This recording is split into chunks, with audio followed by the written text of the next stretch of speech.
चतुर्भुजो जगन्नाथः कण्ठशोभितकौस्तुभः पद्मनाभो देवगर्भश्चन्द्रसूर्यविलोकनः जगन्नाथो लोकनाथो नीलाद्रीशः परो हरिः दीनबन्धुर्दया सिन्धुः कृपालुः जनरक्षकः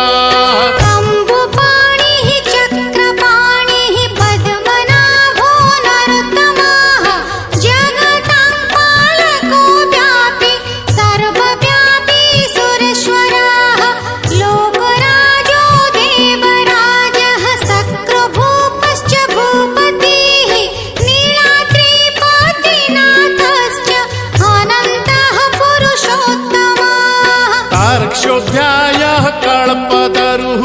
विमला प्रीतिवर्धनः बलभद्रो वासुदेवो माधवो मधुसूदनः दैत्यारिः पुण्डरीकाक्षो वनमाली बलप्रियः ब्रह्मा विष्णु वृष्णिवंशो मुरारिः कृष्णकेशवः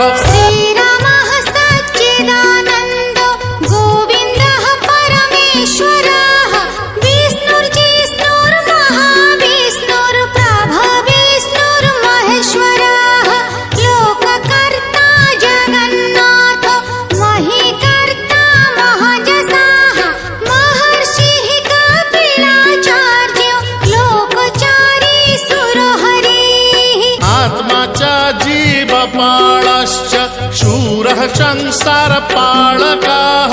एकोनेको मम प्रियो ब्रह्मवादी महेश्वरः द्विभुजश्च चतुर्बाहुः शतबाहुः सहस्रकाः पद्मपत्र विशालाक्षः पद्मगर्भ परो हरिः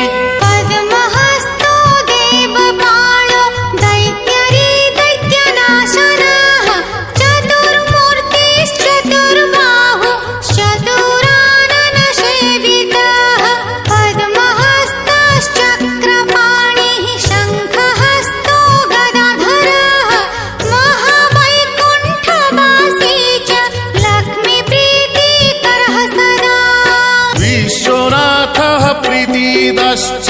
सर्वदेवा प्रियङ्करः विश्वव्यापी दारुरूपश्चन्द्रसूर्यविलोचनः गुप्तगन्धोपलब्धिश्च तुलसी प्रीतिवर्धनः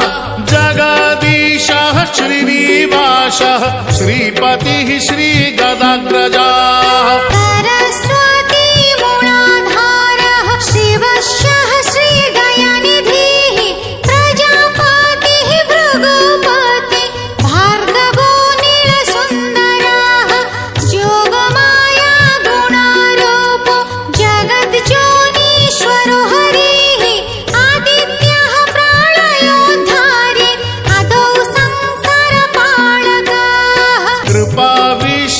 पद्मपाणि रमूर्तिर्जगदाश्रयः पद्मनाभो निराकारः निर्लिप्तः पुरुषोत्तमः